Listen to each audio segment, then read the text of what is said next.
Daily is daily Vikings entertainment. We just want the Vikings to win a Super Bowl before we die. I will ride with this group. Seriously, man. Please. And away we go. Oh, wow. Happy Thorsday to all who celebrate, and happy Thursday night football morning. And we're live. It's a rare live Thorsday edition. We figured, all right, this. Oh, look at Judd adjusting his lighting. I'm adjusting my lighting. My backlighting. Do you have like strobe lights we can go with? I got the ring. I got a new disco light? backlight. I got a new one. It's very, very nice. I really like it. Yeah. What brand of is that? What's the remote? Is that for the backlight? It's for the backlight. Yes. Whoa, that's a pretty massive remote for a backlight. I can change the. See, it's a little bit too. It's a little bit too reddish right now. I'm trying to get a more natural, like just a white light. See that? There? Okay, it's a little yellowish there. Yep. Okay. Here, I'm gonna keep working at it. Hold on a second here. Well, while Judd works at the backlighting, Thor, how are you here? This is probably the last non-JJ McCarthy game until further notice tonight. Yeah, probably is. Exciting to have Thursday night football today. I hope my hue is good. Now that Judd's got he's leveled up with the light game. Now I'm wondering how my lighting is. But good to be here. Good to be live.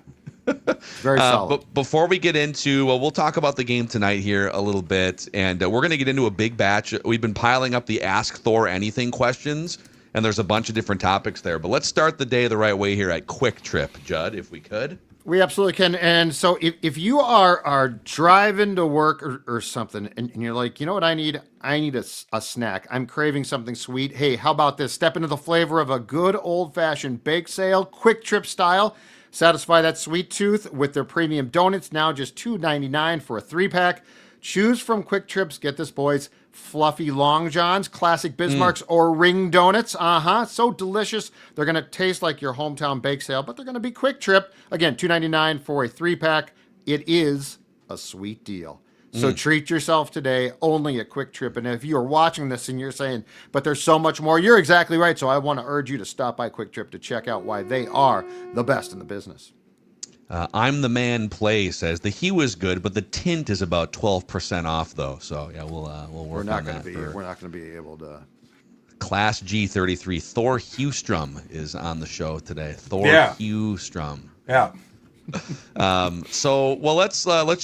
Let's kick around the game tonight here. Thor, I know that you've been banging the table for JJ McCarthy to start tonight, and little did you know, unless you knew this going in, how wrong that take was, because Carson Wentz is the greatest Thursday night quarterback in the history of the National Football League. He is, across 3 different teams, 7-0 in his career playing on Thursday night football. Mr. Thursday night deserves his chance for this guaranteed Vikings victory, although I picked against them last night in our Purple Picks. But your thoughts on the Vikings rolling with Carson Wentz for one last ride here tonight? We have the immovable force against, however that saying goes, because Wentz is the greatest Thursday night quarterback of all time, and I believe the Vikings are the worst road Thursday team in NFL history. Okay.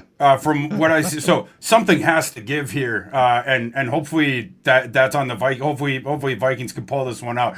Crossing my fingers for Mr. Wentz. Does not appear to be 100%. I felt kind of bad for him against the Eagles. You see him wincing a little bit. Obviously was not the best game there.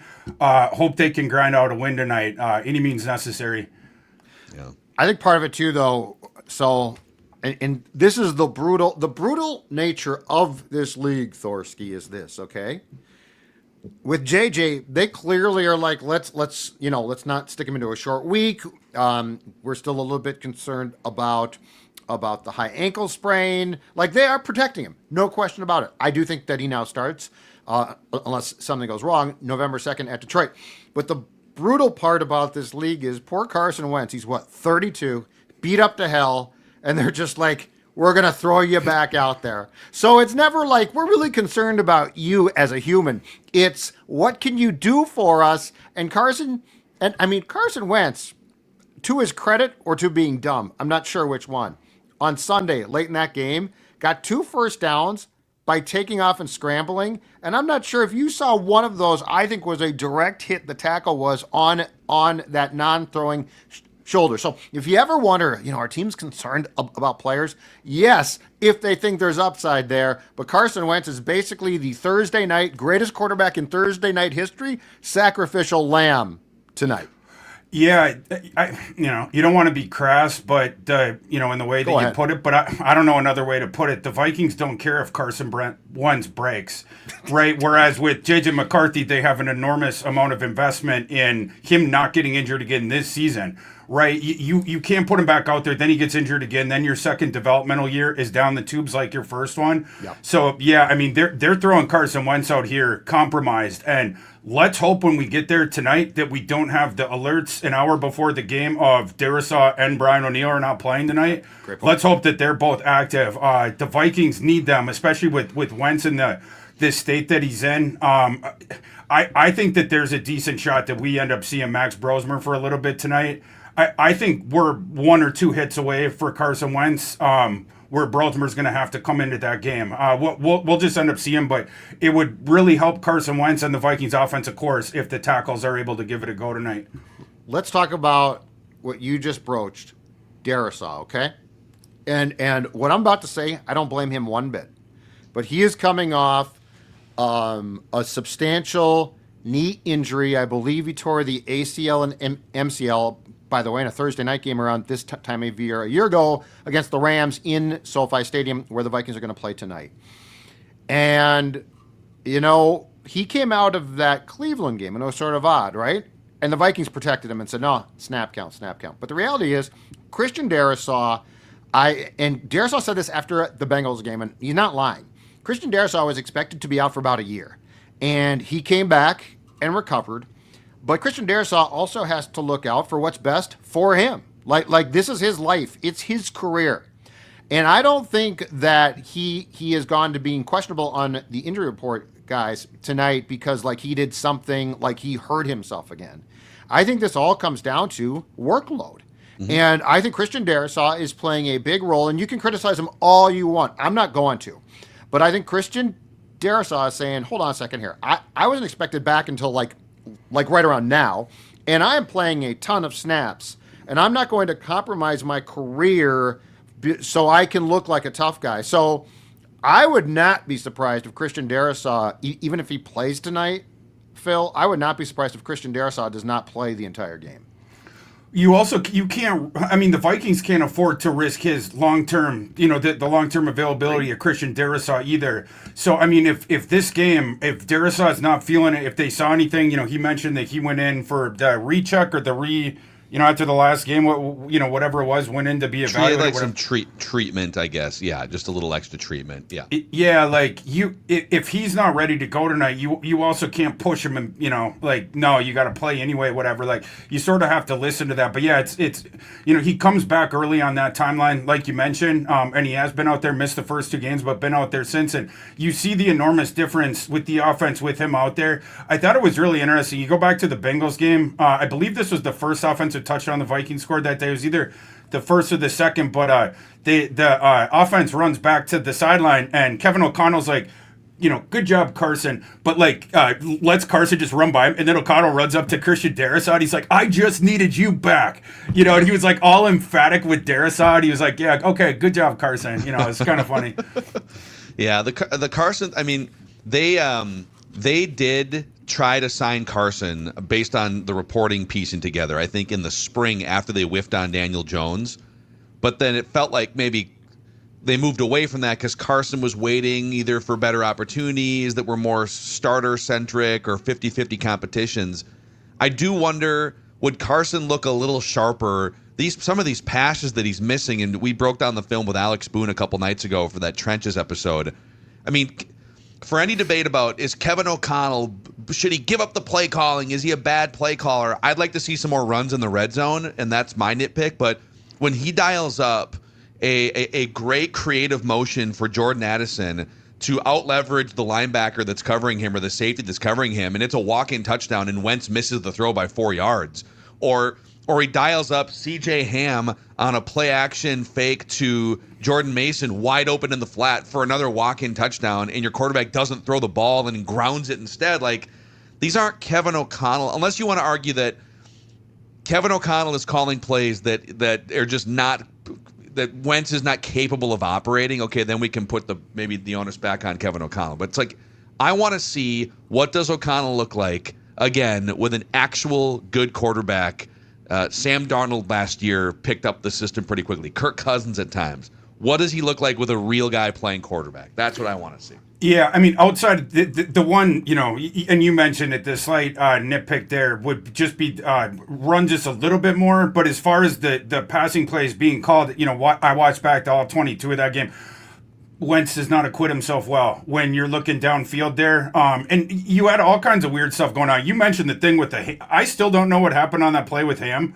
It was clearly designed for him. He's clearly wide open. And Wentz is staring right at him, and I don't know why he didn't pull the trigger. And then, of course, he steps up in the pocket, and then he gets the intentional grounding. But there's also times where he's just missing the wide open receiver. There's also the time where Jordan Addison is wide open down the right sideline, like you mentioned, and instead of leading him into the end zone for the free touchdown, he sails it towards the sidelines, and Jordan Addison has to fish that thing out. I don't want to criticize Carson Wentz because, like you said, you sign him a week before the season. And he signed him for the veteran minimum. Plus, he's depreciated right now. He arguably shouldn't be playing, right? And so he's not really in a great spot there. But yeah, it's not the best. We did not get good quarterback play on Sunday. Hey, to recklessly speculate and go back to Darisaw, but also tie it directly into tonight's game. Okay, so O'Connell wants to win. There's no question about it. Teams want to win. Front offices sometimes don't care as much, although it's the priority. But may I suggest this, and this is reckless, but I'll do it regardless. I wonder as well on Darisaw, okay? So Wentz starts tonight. It's an important game. I get all that. But November 2nd, if J.J. McCarthy is coming back, and there is any concern about, Christian played on Sunday, and again, this is why the Thursday night game, I know that as football fans, it might be great, but it's ridiculous. Christian Darisaw played on Sunday, played a ton of snaps. Now he's going to come back on Thursday, but I got November 2nd. That's marked on my calendar, boys. And that is the J.J. McCarthy return game. Am I going to take any chances with a foundational piece, who, by the way, McCarthy didn't have for 2 games, and we saw how that went with Justin School? I think I'm more incentivized than ever to make damn sure Christian Darisaw is healthy for the Detroit game. And if that costs me a little bit off of this game, I think I'm willing to pay that price. Yeah, it'll be interesting if there's any outside calculus that goes into that decision tonight, or if it's essentially just they've already mentioned that they're going to send him out for the pregame warm-up, and it's going to be the true game time call after that. They see how he gets through the workout in the pregame. But yeah, I'm sort of curious too. Is it just going to come down to Darisaw saying, I feel good, I can play, or I don't feel good, I can't play? Or, are they going to sort of talk it through using some of that calculus? But you still have a long season ahead, of course. And I agree with you, Judd. I think that Thursday games are, in general, ridiculous. I don't love them. I don't watch it, I'll usually put on the side screen, like the lesser ones, because I like to have the college football one up, in the middle when it's other teams playing or whatever. But because a lot of times you'll see sloppy football with the really quick turnaround. It's a lot of interesting stuff there. But if Darisaw is not playing, it's hard to like the Vikings' chances tonight at all. Yeah. Okay, let's transition from previewing tonight's game, and we're going to zoom out, and we're going to get to some Ask Thor Anything questions that are actually looking into 2026. So we're going to zoom way out here in a second. But we got a couple questions this week, and I'll use this one from Dom D'Angelo. I've also seen some Dallas Turner questions in the comments here on YouTube. Click that subscribe button and the like button if you are enjoying this YouTube channel, Purple Daily and Thorsday. But Dom D'Angelo says, Thor, I know you were down a little bit on Dallas Turner compared to other folks in the draft.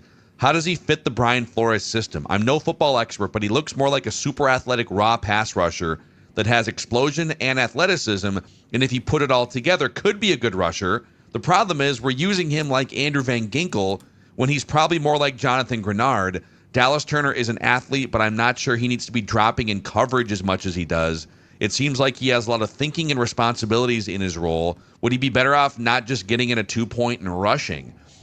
We tipped Thor off that we were going to talk Dallas Turner on our text thread this morning.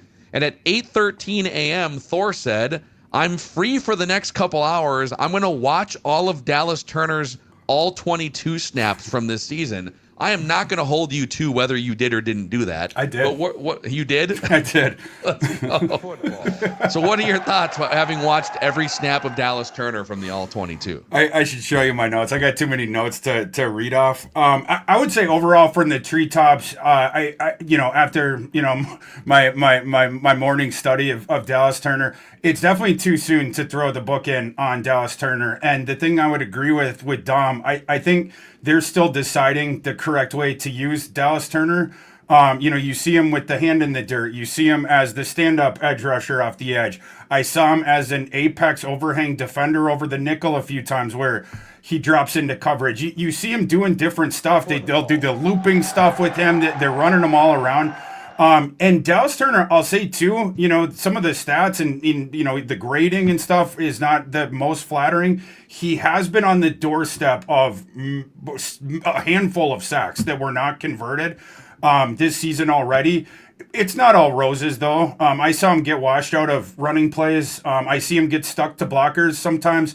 I saw definitely some mental mistakes in coverage. There was one I think it was the first game, against the Bears, where he gets confused with his assignment and he basically runs back into another dude's zone and just totally leaves DeAndre Swift by himself on the left sideline when that should have been, ostensibly his zone, or around there, whatever. Whereas Turner, he ends up sort of standing next to this other Viking defender in the middle of the field. And then he realizes as Caleb Williams throwing the ball into the flat, like, oh crap, that's sort of my assignment.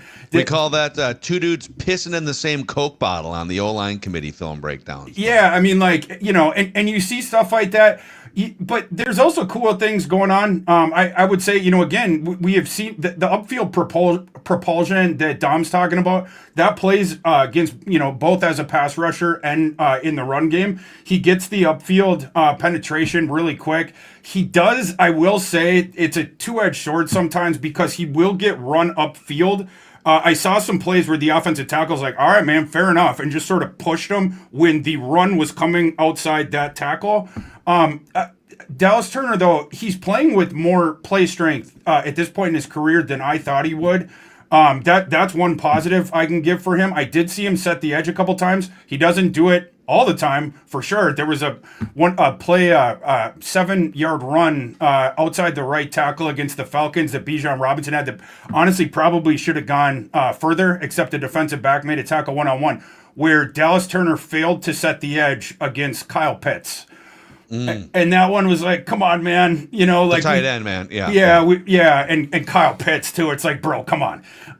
It's up and down, up and down. I like the upfield propulsion. I haven't seen on his tape though the freakish athleticism as well that he tested with, and that sometimes you would see flash at Alabama as consistently as I wanted.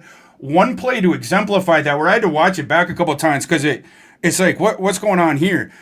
This one's against the Falcons too, and Turner gets free off the right tackle, and he basically gets a free run at Michael Penix's blind side, right? Because Penix is the left-hander, right? So it's flipped. But Penix senses it, and Penix starts running. And when Penix starts running the other way, towards the left sideline, if you're, the all 22 looking forward, Turner's about 2 yards behind him. Turner never, when Michael Penix starts moving, closed the distance at all. And Turner was sprinting before him, right? And Penix ends up getting outside, the hashes there towards the left sideline and ends up uncorking a pass that maybe should have been a touchdown. It was a low pass, and then Mooney ends up not being able to fish it out from the ground. But that was one where it's like, how is Dallas Turner not just immediately evaporating that distance between him and Michael Penix? Those are some of my disparate thoughts. He is doing some cool stuff. I like the long arm thing he does sometimes, especially in run defense. He'll keep some distance with the offensive tackle. It's sort of the zone play is sort of playing itself out in front of him. Give himself a shot to shed and then go and attack. You see things up, down, up, down, up, down. It's a young player that's still developing.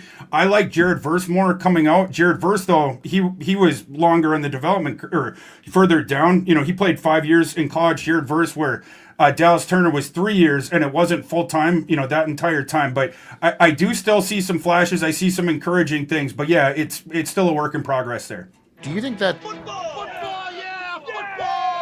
Thorsday, do you think that Dallas Turner is a really good fit for a Brian Flores defense? Because, Brian Flores calls for a lot. I mean, Dallas Turner didn't play a lot as a rookie because of that. There's a lot of intricacies to the point of the conversation that we just had. He's being asked to do a lot of different things, not just pin his ears back necessarily and rush. So as you watch the All-22, what is your feeling about his fit right now for a Brian Flores defense? And assuming Flores stays, what is your opinion about how he's going to fit? Because clearly he's never going to be asked to just do one thing or two things. He's being asked to do multiple things. So how does that sort of ebb and flow there? I see the vision. When I watch, I see the vision of what they want him to become and what they're gradually putting more and more on his plate to see, try to develop him into that, where you can kind of move him around and do different things with him. Miming the pass rush and then dropping back into coverage and stuff like that. But the coverage, again, it's not quite there yet. But you see things with him moving around so fast and the long arms. One thing he does really well is he tends to get his long arms up to try to disrupt the passing lanes. Especially as a rusher, but you see that out when he's in coverage too. They're probably moving him around just a little bit too much, giving him a little bit too much responsibility, where maybe we should focus on the things he's the best at right now and then sort of try to flesh out from there. But I definitely see the vision, and it's not a throwaway thing. I think like some people are, making it seem.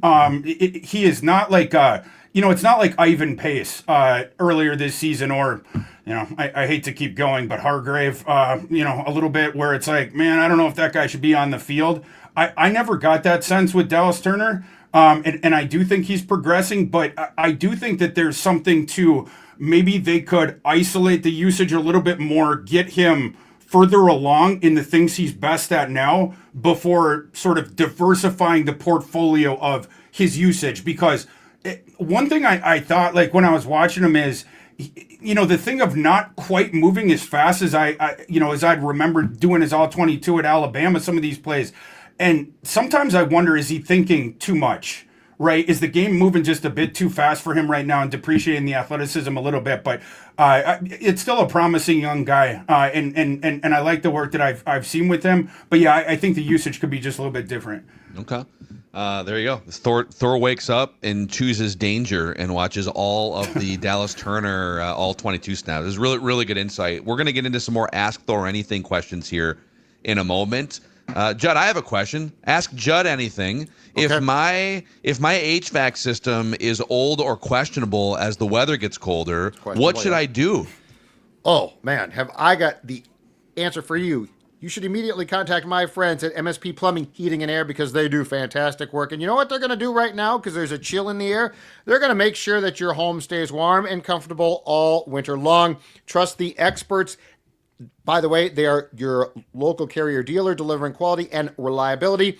October's the perfect time to get your HVAC system checked. Why? Because it's before the cold hits. What you don't want to do is you don't want to wait until it's December and your HVAC goes on the fritz, and now it's like you got to make the call. Your house is freezing, and by the way, that's going to be expensive. This is a tune-up. Right now is the time to do it, and when you choose Carrier, you're investing in a system that keeps your home comfortable and saves you hard-earned cash on those bills as well. So don't wait until the cold arrives. Go to callmsp.com or give them a call, 651-615-4292, to learn more about their services and also Carrier products. Sorry, find the on button here. The reason I'm distracted with my microphone is because I'm staring at Prize Picks right now. Prize Picks is a great way to win money this football season. And for tonight, for Thursday night football, Carson Wentz, the greatest Thursday night quarterback in the history of the National Football League, is sitting at 229.5 pass yards. Justin Jefferson, 81.5 receiving yards. You can see the Prize Picks app there on the screen for YouTube. So you can pick more or less on either one of those. You select between 2 and 6 players. You pick more or less on their projected stats on the Prize Picks app, and you can win money. It's it's also easy to transfer money back and forth. Venmo, Apple Pay, MasterCard, they make it really easy for you. So download the Prize Picks app today. Use the code PURPLEDAILY and get $50 in lineups when you play just $5. That's code PURPLEDAILY on Prize Picks. Get $50 in lineups when you play just $5. Prize Picks, it's good to be right. And then one more shout out before we get to some more Ask Thor Anything stuff here. We are pumped to team up on Purple Daily and O-Line Committee this season with Menards and FVP Auto Parts. Menards is your one-stop shop for everything for your car, and that includes FVP full synthetic motor oils that provide quick flow to critical parts at startup, reducing wear.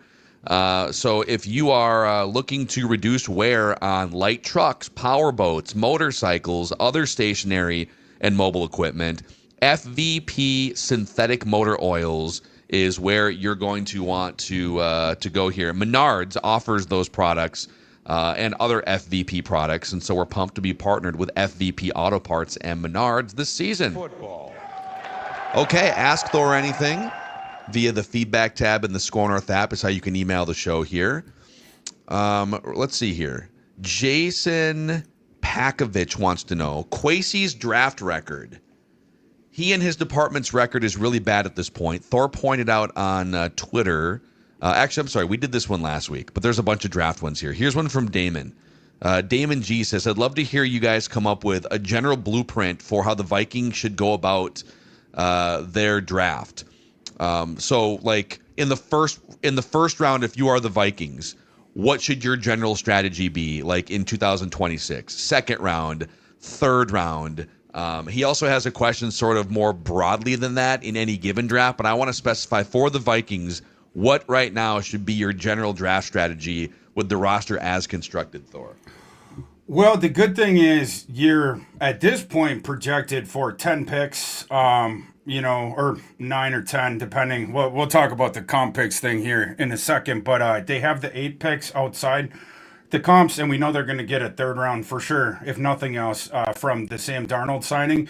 So you have ammunition this year where you did not in April. And we talked coming out of the draft in April about how the lack of ammunition essentially boxed them in with where they were picking in the first round. And I think they were kind of playing catch up after that without the equity, and even in the third round, you see the manifestation of that where there's guys falling down the board and you maybe did not feel like you had the draft picks at the end there, day 3 picks to package to move up to try to stop a fall of a guy. And instead you feel like you have to skip down 5 or 6 spots and grab a late round pick yourself. And maybe you reach for a guy. This year, it's going to be different as far as the ammunition goes. Of course, it's the same decision maker. And I know people have their qualms with Kwesi. He has gotten, I think, better as it's gone along. Is it good enough yet? No. I mean, like the track record, is what it is. Hopefully the process keeps getting refined. But I think it's going to help him to have the ammunition that he does this year. And, defensive back obviously is going to be a position of importance. I think linebacker is. I think center is. And they have the picks to go out and do it. We'll end up seeing where they end up picking, if it's the middle of the first round, we'll end up seeing. That's going to inform some of this stuff too. But having the ammunition that they do, you're going to see flexibility. You're going to see moves during the draft that we weren't able to see this past year because they just didn't have the ammo to move around the board. All right. Talk about the comp picks because I was all excited. I thought the comp pick thing was going to come like perfect. It was going to fall perfectly. Free agents in, free agents out. Hargrave and Allen didn't call for comp picks to be factored in, but your text today was not as positive as I thought it was going to be. Yeah, I mean, I think we were all banking on like 3 comp picks, right? Like, 2 solid ones, and we're probably getting a third one. Like heading into the season, there was this thought of like, oh, if Sherfield's playing there at the Broncos, and all of a sudden it's okay, we could get the 3 comp picks. It started to go the other way now, where there is a very real scenario the Vikings only end with 1. because now with Eric Wilson starting, he has become a factor into the comp formula where a cancellation factor essentially for a comp pick because now he's qualified, whatever. You have that thing going on. The guys that you have canceling out, qualified free agents, Fries, Wilson, Isaiah Rodgers, and Ryan Kelly. And that crosses out your Cam Robinson, your Daniel Jones, etc. Because you had the Wilson starting against Trent Sherfield's not playing a whole lot. The other factor was as they've run you have these sites that run the comp formula every week. The Cam Robinson one ended up getting taken off the board because he hadn't played for a bit after he started week 1 for Houston. Now he has started the last 2 games for Cleveland. So I do believe that the Vikings will end up recouping the second one back. I think we can probably wave goodbye to the dreams of having a third comp pick. But they're going to have a third round comp pick no matter what. It's just the equations with these guys playing time and all these different things going to inform, are they going to get one extra pick? But right now I would project it to be a third and a fifth, but that fifth rounder could disappear if Cam Robinson gets benched again, if Wilson keeps starting, if Sherfield stays off the field, basically. Yeah. So interesting. I feel like, man, the Daniel Jones, Sam Darnold aspects, right? And those are 2 of the best quarterbacks in the NFL. I feel like those should weigh so heavily, but yeah. But obviously they don't outweigh some of the other players that you're talking about sort of further down the rungs.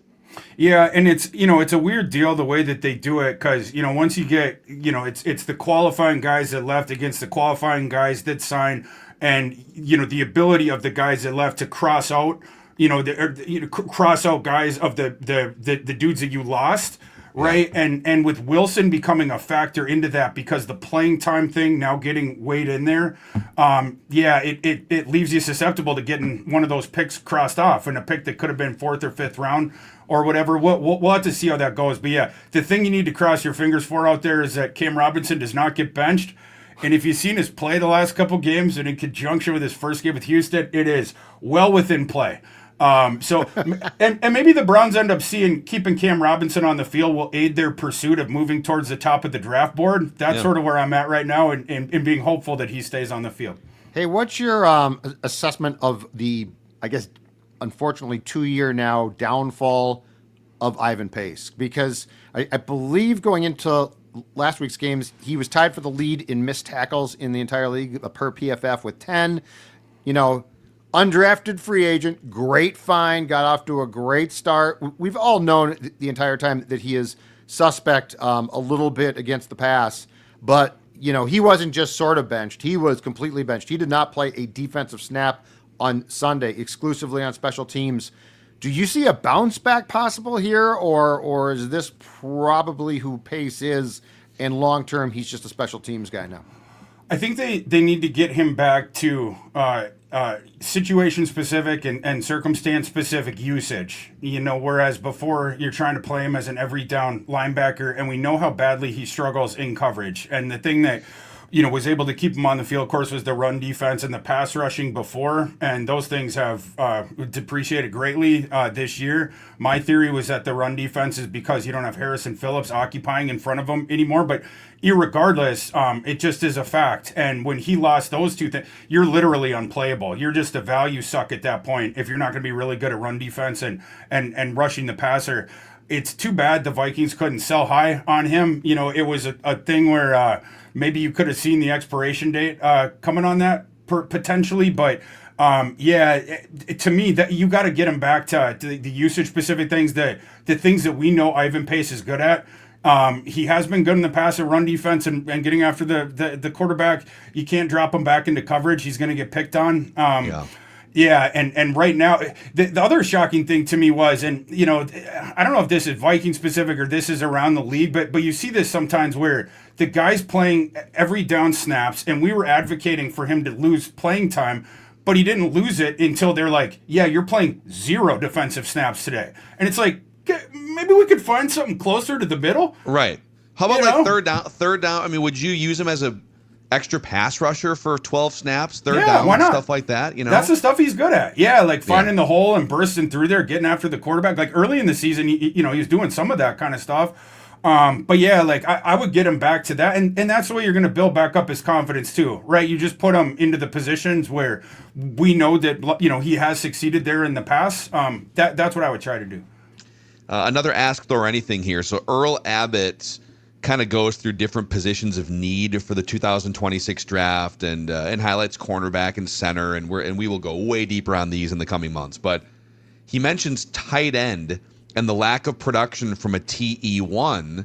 And there is a TJ Hawk. I mean, he caught a few passes, but he is like 38th among qualified tight ends in yards per reception. He just doesn't seem like the same player post-injury at this point. And from our digging around on like over the cap, it looks like the guaranteed money in his contract is done in 2026, even though there's a couple years left. But he has a $21 million cap hit. So at the very least, you have to address his contract situation. I could see a world where TJ Hawkinson's just not on the Vikings because they have to shave a bunch of cap off to get compliant. What kind of a tight end draft are we looking at in 2026? First of all, I think that's fair. I do want to see Hawkinson down the stretch here if the offensive line ever gets back anywhere near 100%. So Hawkinson he's being put in a bad spot where he's got to chip every time.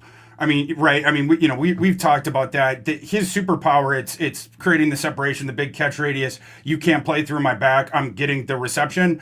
And when he can't get out into his routes until 2 seconds after the snap, obviously you're a bit behind, and that has hurt him as a receiver. You're taking away his superpower at that point. But they really didn't have a choice in some of those games. But it is possible, right? I mean, like the hands haven't been great this year. He almost made the great play, and then they ended up overturning it. I don't really have an opinion on that. So that notwithstanding, I thought he caught the touchdown. But yeah. That notwithstanding, you've seen other drops and stuff like that. The tight end class, this coming class, it's not bad. There's one guy that I think is going to be amazing and is going to be a perennial Pro Bowler. There's a drop off after that, but then there's interesting day 2 guys. But the round 1 guy is a guy from Oregon named Kenyon Sadiq. He's 6'3", 245. Feldman freak lister. He has a vertical over 40 inches. And he moves on the field like a wide receiver. It's kind of fun watching him. Oregon will manufacture his touches close to the line of scrimmage. And then it's, again, literally like watching a receiver. This guy's 245 pounds, but it looks like he's moving 210. He can really truck down the field. He can move side to side too, acceleration. And the crazy thing about Kenyon Sadiq, for a guy who is as amazingly athletic as he is and the value add that he gives you as a receiver, he is an absolute dog of a run blocker. The first time I was watching his cut-ups, like you watch, you can cut him, so I'm gonna look at his targets first and his routes run. Now I'm gonna look at his run blocking, and players that have games like Kenyon Sadiq and the 6'3", 245, the guys that have the frames more traditionally, we think of like the H-backs. Almost always when you click to their run blocking tape in college, they're getting ragdolled, or they're being the matador and being like, no, go ahead, and they don't want to chip and this sort of stuff. Kenyon Sadiq is an absolute dog of a run blocker. He wants to bury people. He gets pancake blocks and everything like that. One of the better run blocking tight ends legitimately in the NCAA, and he can play inline even though he's a little bit smaller, with the frame. A lot of muscle there packed into his frame. So Kenyon Sadiq would be the top one, but there's day 2 guys as well, especially if the Vikings are, let's say in this scenario, let's say that you're able to, I don't know, a trade or something. Like, let's say there is a scenario where you're going into 2026 without TJ Hawkinson, however that ends up looking. You would be ostensibly looking to replace the receiving tight end, right? You would have, you still have your inline guy with Oliver. That's where day 2 could come into play, because there's interesting receiving only tight ends in this class. Guys that I wouldn't trust as much if they have to block. Sadiq, of course, is the big exception to this. But in day 2, you can get the receiving utility. A guy that I like that he might end up even falling to round 4. This guy got, from one of the NFL scouting services over the summer, a round 4 grade. The other one gave him a round 7. I was higher on him throughout. He was my tight end 2 in the preseason and remains so right now. Tanner Koziel from Houston. Tanner Koziel's a really interesting story. 6'6", 251, really big catch radius. He has almost an 80-inch wingspan. He was at Ball State earlier in his career, and last season at Ball State, their entire offense was throw the ball to Tanner Koziel right after the snap, every play, right? In the MAC, they just couldn't defend this kid. He's got this just crazy, wide catch radius and really good hands. He moves around pretty decent as well for how big he is. He's getting pounded with targets this year at Houston as well. It was pretty fascinating. He initially transfers from Ball State to Wisconsin, and then I heard, so he spends the spring at Wisconsin, for Luke Fickell and that whole thing that's going on with the Wisconsin. And I heard around the spring, like, Koziel's going to be leaving there, and there's people, that are pursuing him now. Houston was the one that ended up getting him, and he's been a huge part of their offense. But that's a big slot type tight end right there in Tanner Koziel. A couple other names to toss out. I like Michael Trigg from Baylor. He's a former Ole Miss tight end. A very, very good receiver, Michael Trigg. And then Eli Stowers is another one I toss out. Folks that have seen Vanderbilt, Diego Pavia, great story there and everything. Eli Stowers is sort of their do-everything H-back guy that they motion around and they manufacture touches for him. And he does a lot of that kind of Harold Fannin type stuff, Eli Stowers. So he would be a guy, if you get into the third round and you are in a post-Hawkinson world, maybe you couldn't get Sadiq, maybe you couldn't get a couple of these other guys, maybe Eli Stowers would appeal to you then. If it can come back, can Gavin Bartholomew play? Like they took him, sixth round. He's been hurt back. He's been out since training camp. Heck, since I think OTAs. But what is there as well as far as a guy who I would guess is going to play again, hopefully, if nothing else, in 2026. Yeah, I was a little bit lower on him, but I can at least see what they're seeing as far as like a developmental ball of clay. The thing that I was interested with Bartholomew in college is, was it a usage thing or was it a skill thing that they never threw Bartholomew the ball over 5 yards downfield? His usage was really isolated to right around the line of scrimmage and manufactured stuff. That was something, hoping to see a little bit more, but the health thing comes back to the fore there. But you have the makings, the starter kit. He has the physical ability, right? So we'll have to see when he ends up coming back and if he can stay on the field. And then we're going to have to see if he can run routes downfield and make plays downfield, because I didn't see a ton of that at Pitt. Gotcha. A couple more Ask Thor Anything questions, or just we're live here, a rare live Thorsday on the Purple Daily YouTube channel, looking ahead to Thursday Night Football and looking ahead, quite frankly, to even like the 2026 Vikings here as we kind of zoom out. Click that subscribe button if you haven't already. Thank you guys for getting us to 60,000 subscribers last week on the Purple Daily YouTube channel. You guys are the best. It's the best community of Vikings fans here, just helping us grow this thing over the past 5 years or so. And shout out to a couple of our partners. In fact, I'm hoping tonight to be able to pour a celebratory glass of Pendleton whiskey here. These 10-year stadium anniversary bottles of Pendleton whiskey, an official partner of the Minnesota Vikings here. And you can go into any liquor store around the Twin Cities and you can ask for Pendleton whiskey, which is it's a really cool brand. It's not just poured, it's earned, just like in Minnesota. Nothing is given, not the yards, not the wins, not the respect, not even the weather. You earn it. And that's the same spirit behind Pendleton whiskey, crafted with grit and bottled for those who fight hard for their reward. Smooth enough to sip after a win, bold enough to remind you the work it took to get there. Pendleton whiskey on board here for the 2025 Purple Daily and Viking season. 2025 Pendleton Distillers, Proximo Spirits. Please drink responsibly. Maybe we'll be toasting to Mr. Thursday Night Football himself tonight, the greatest Thursday night quarterback of all time. And Doogie oftentimes joins us on the Thursday episodes where we go through the injury reports, and he'll be back on Purple Daily next week. And he was on Flagrant Howls this morning talking about how he's lost over 20 pounds via Awaken 180 weight loss, awaken180weightloss.com.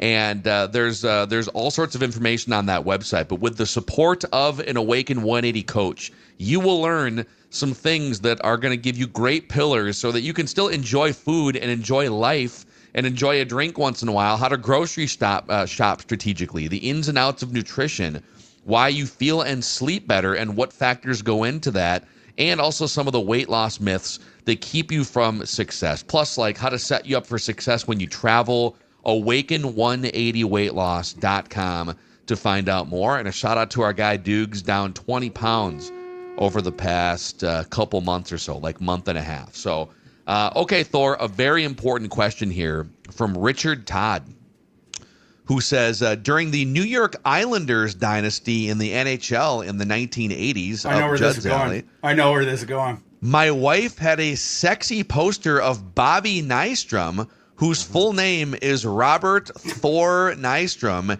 hanging on the wall in her bedroom. 2 questions. 1, are you related to 80s hockey player Robert Thor Nystrom? And 2, do you have any sexy posters available for my 56-year-old wife? Of me or of Bobby Nystrom? I don't know if he's maybe both. Maybe maybe I think both. it's you, man. Yeah. I think they want a picture of you. Man, she'd probably prefer the picture of Bobby Nystrom, but yeah, I mean, I'll see what I can do. Maybe we can do a score calendar for next year. Like the sports stat can get February and April. I'll take maybe August. You know, and we'll figure it out. But as to the first question, I actually have a funny story about this. So my father's name is Robert Nystrom. Like my dad in real life, his name Robert Nystrom, and of course I'm Thor Nystrom. Well, my parents brought us when we were kids to New York, and back then you didn't have Ubers. Like when you got out of the plane, it's different era. Kids out there aren't gonna know what I'm talking about. But you get your luggage, and then you get in like a line. You know, they had like the metal barriers to get in the taxi line. So then you had to wait until the front. And we got to the front, and then my father had to show ID to the taxi driver for whatever reason. And the guy goes, "Oh my God. Oh my God," the taxi driver. And my dad's like, "What?" And he goes, "You're Bobby Nystrom." And my dad's like, "Yeah." And he goes, "Oh my God, this is such an honor, sir." And then my father figured it out. He's like, no, I ain't a hockey player. I'm a pharmacist in northern Minnesota. he goes, "Yeah, you put together great prescriptions, man. You're a legend up there." 4 consecutive Stanley Cups, and I can get you a prescription that you're not going to believe. Yeah. It took him a little, you know, it was like Tez Johnson, not this past week, but the week before when Baker Mayfield threw him the touchdown. Then they started chanting MVP, MVP, and Tez Johnson thought the MVP chants were for him initially. That was like my father. For a beat there, he thought this taxi driver was like, "Oh my God, a pharmacist from Brainerd, Minnesota. It's such an honor to meet you, sir." That is so good. But by the way, I'm going to call BS on the name of the person that sent the email because of this. Richard Todd was a quarterback for the Jets. Yeah, he's using an alias. It's an alias, but it's not just it's not just some name he picked out. It is the name of the guy who was a quarterback for the Jets from 76 to 83, and then spent his last 2 years in 84 and 85 with the Saints. And threw in 119 games, 108 starts. How 70s and 80s is this? Richard Todd threw 161 picks. He threw 30 in 1980. 30. He led the NFL in 1980 and when it was hard. No one cared. And no one cared. Not because they didn't love football, but no one really cared if you threw interceptions. Like just nothing but picks. The celebrity mistaking thing happened to my dad one time when we were at a restaurant, and this is like probably early 90s, early mid 90s. I was a little kid, and we're sitting at a restaurant, and a woman comes up to my dad. It's like, "Oh my gosh, it's such an honor to meet you." Not because of his name, just because of she thought he was Nick Nolte.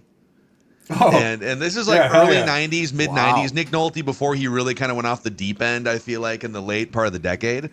She was convinced he was Nick Nolte. And my dad is like, "No, I'm not. Oh, I know you don't want to be recognized, but I just love your movies. And could you sign?" And it was like, "Go away." I loved you in Blue Chips, Nick. Yeah.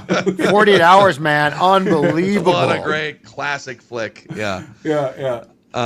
So I think that's all we have for this week's batch of Thorsday Ask Thor Anything questions. But any final words of wisdom for Vikings fans going into tonight and the weekend, Thor, before we say goodbye here? Well, and this is real. I went into my local liquor store last night, and I seen the bottles of Pendleton with the Viking, on the front, and I grabbed one. I stocked up last night. Because think I might need it tonight. We'll either need it in celebration or else the other thing. But I'm hoping them tackles play tonight for the Vikings, and I'm hoping that, by the way, Joe Alt, who went to high school very, very close to where I live, where my house is, whatever. I hope that there's a late change there. I don't want Joe out playing, but I want Darius out playing. I want Brian O'Neill playing. That we can potentially win the trench battle there. But the Chargers, they're coming off one of their worst defensive the thing against the Colts in years and years. You imagine that they're going to make adjustments, and we'll see if that ends up working for them. But you hope the offensive line holds up in front of a compromised Carson Wentz. It would be tremendous. Again, figure out any way to get this thing done. By hook or by crook, figure out a way to steal this win tonight. Season looks totally different coming out of this thing 4-3, especially, you have the road trip to Detroit, the next time around. I know people think that there's no chance the Vikings are going to win that game, but we have it on good authority that the quarterback that will be starting for the Vikings that game is a guy that doesn't lose in the state of Michigan. So maybe if you get to 4-3, Let's go. Maybe they go and they pull the stunner there, and it's a totally different season. But yeah, need to steal that win tonight. Yeah, that's right. I mean, J.J. McCarthy still has only lost games he has started 2 football games in the last 3 years. Yeah, because like it was the semifinals to TCU in the 2022 playoff. I just want him to be able to play, okay? He hasn't played a lot I just want him to recently. play. I just want him to be able to Pookie. play. Let's not get greedy. Come back, Pookie. Come back. Exactly. All right, he's Thor Nystrom from FantasyLife.com for the Sports Dad Judd. We'll be back tonight. Vikings Vent Line right after Thursday Night Football is done, and we'll be going late into the night. And then tomorrow, live again at 9 a.m. Central Time for our hottest Vikings takes and for the pie charts. And we'll have content all throughout the weekend, too, here on Purple Daily, where we just want the Vikings to win a Super Bowl before we die. See you guys.